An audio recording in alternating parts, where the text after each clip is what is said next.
everybody, Reverend Sam here, and it's Holy Week, and I wanted to get on here and share some things with you, kind of on a daily basis through Holy Week, see if we can encourage each other and I can encourage you.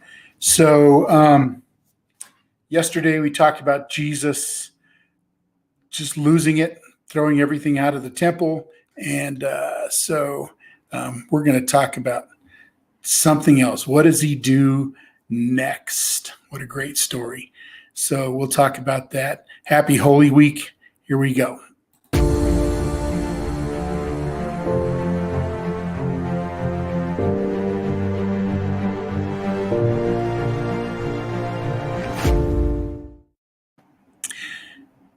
So in this moment, in this story that we read here, right after Jesus throws the tables and throws the chairs and everything else, throws out all the merchants,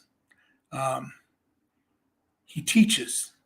He gathers people and he teaches them a lesson. And so that's kind of what we're going to do here today. Because what the lesson that Jesus was trying to teach here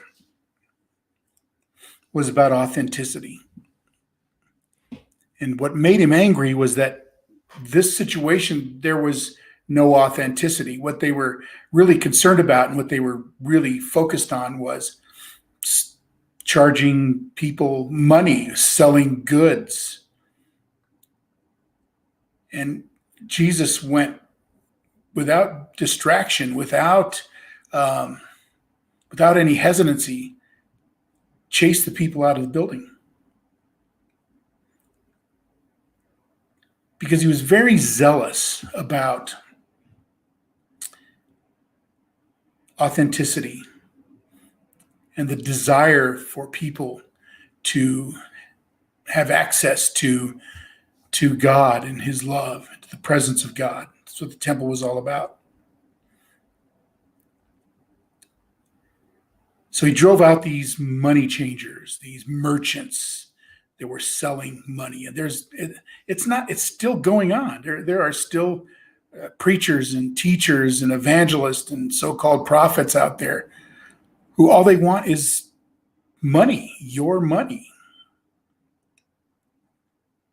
What a crazy thing. I've noticed a number of pastors that I know are so focused on the fact that people are getting stimulus checks and they're making posts reminding people to tithe and to give money to their church now that they've got this extra money. Please, come on. So my question is, think about this. What would Jesus drive out of our own hearts, our own attitudes, our own minds? What gets in the way of us experiencing God's presence in our lives? It could be a lot of things. It could be materialism. It could be material things. It could be social media. It could be what's the next big thing to watch on Netflix or television or the news. Man, I love the news. I watch the news. It's crazy. I love watching the news. But it's distracting from the things that are spiritually important in our lives. So now we've come to Tuesday of Holy Week. And it's pretty intense. The story is far from over. And in the midst of all of the chaos, in the midst of all of the throwing of merchants out of the temple, and really what they were doing is they were in the temple getting in the way of people going into the temple. They wanted to stop you there and get your money before you walked in. Same thing happens today. Only the medium is television and social media.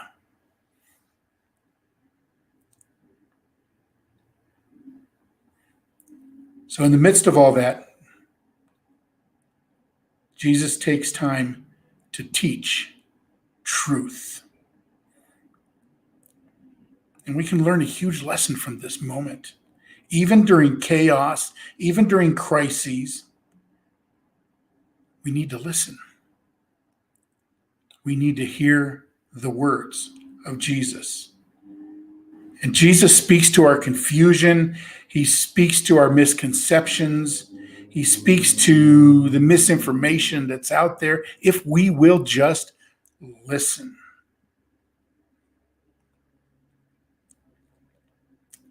Even during times of chaos and crisis, we can still learn a huge amount from this. Jesus wants us to come to him and listen.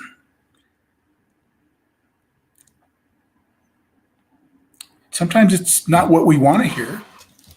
Sometimes it's not the things that we want to hear, but he speaks to us. It may not be what we want to hear, but I promise you this, it's what we need to hear. In these chapters that we're reading of the last week of Jesus, it's the religious leaders, the scribes, the priests, the elders, the Pharisees, the Sadducees, who gathered to hear what Jesus had to say. And for 3 years, Jesus had been proclaiming this new way of living and this new kingdom that was there in them. And they hated his message because he didn't build up the religious leaders. He didn't build up the power of these religious leaders. He didn't stand in the face of politics. So they began to question his authority and his teachings. I kind of picture it this way. It's a crowd of stuck-up people in fancy robes sitting on the outskirts of the temple and the cities, smirking and scowling and listening to him teach. They weren't there to genuinely listen. They wanted to trip him up. They wanted to expose him as a fraud. But don't just point our fingers at these religious leaders. Sometimes we do exactly the same thing. I want to be the one in charge. I want to be the one that's right and has all the answers. I want Jesus' message I preach his message so that it lines up with my own way of thinking and living. Thankfully, if you study and look at the life of Jesus, it's very different from that. Jesus shares with the people that would listen to him parables, stories, and lessons. And they might have seemed kind of disoriented and disjointed at times, but they were all pointing to this simple truth. They were all pointing to this simple truth that Jesus was trying to teach, the truth about himself. And he does this even when we get angry, when people get angry and frustrated because the life of Jesus contradicts the very life that you and I are living. Everything that Jesus taught called out the religious leaders, corrected people's thinking. The simple message of a simple carpenter, a simple, uneducated, itinerant rabbi was powerful and bold and beautiful. And Jesus was there. He was there even when they were too proud to accept it. He was there in the midst of their own pride. He was there and taught and loved even when people ignored his teachings and his life. He was there when people even killed his messengers. Contrary to the popular belief of his time, Jesus wasn't trying to overthrow Caesar. In fact, he even insisted that people pay their taxes.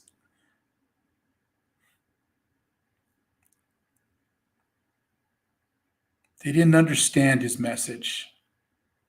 They didn't understand his message of caring for others and loving others. You see, it was that message of care and love that exposed the hypocrisy of the religious leaders of his day.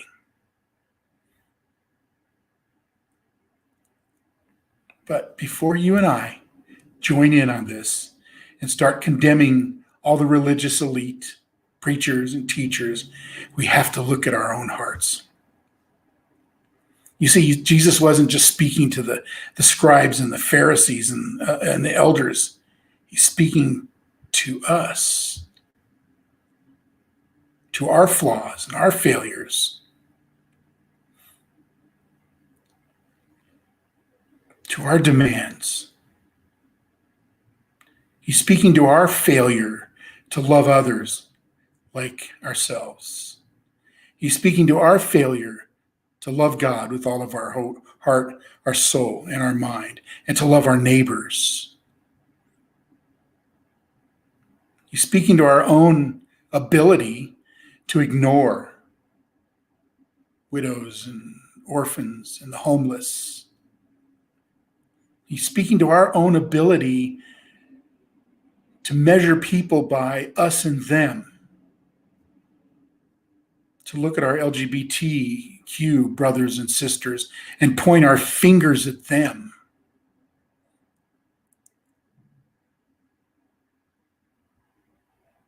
He's looking at us. Today is a day where transgender people, believers, and our brothers and sisters that are transgender celebrate their revealing, their coming out. And we point our fingers at them because that just doesn't make sense. We don't get it. How can somebody do that? We point our fingers at those who love differently than we do, who worship differently than we do, who are of different faiths and different religions, and we don't get it, and we don't understand it, but we point our fingers at them and we criticize them. You see, we're doing the same thing as those religious leaders. But thankfully, because of Jesus, when we look at his words and his teachings, we still have hope. You see, he sat with the sinners. He sat with the drunkards. He sat with the prostitutes. He sat with the broken and the hurting. He sat with anybody that would hear his word. He drank with them. He ate with them. He walked with them. He hung out with a bunch of ragtag fishermen who probably cursed like you never heard before.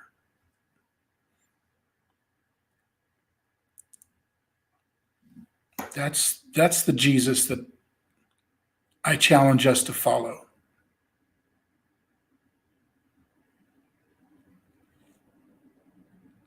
The religious leaders of his day sought to put him to death.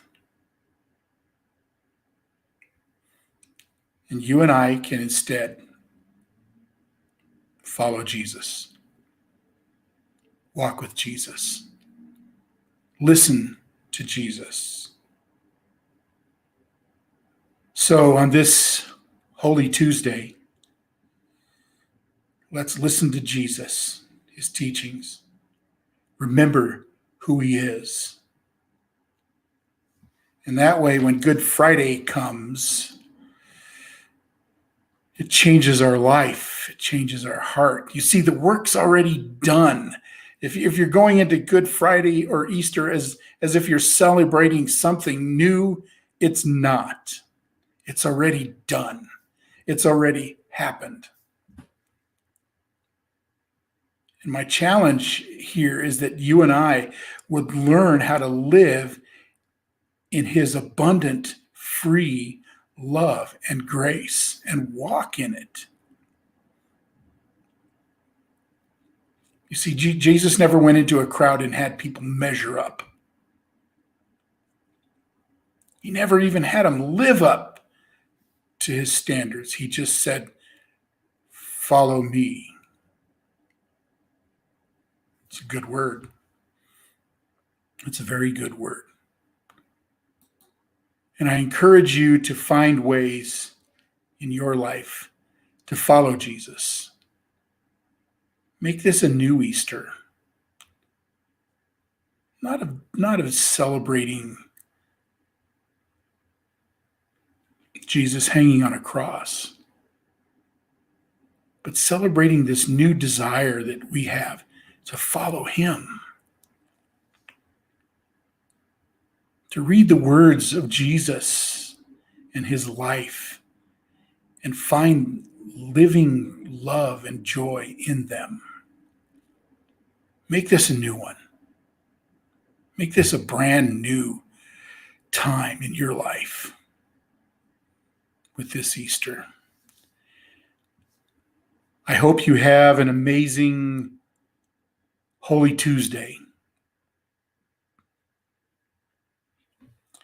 Tomorrow will be Holy Wednesday. Traditionally, it's called Spy Wednesday. It's when Judas got his 30 pieces of silver to betray Jesus. We'll talk about that tomorrow. I hope you have an amazing day. I hope you're having an amazing Holy Tuesday. It's a good one. God bless you guys. I love you all. And I hope you have an amazing day and that all your needs are met, that you experience his love. God bless.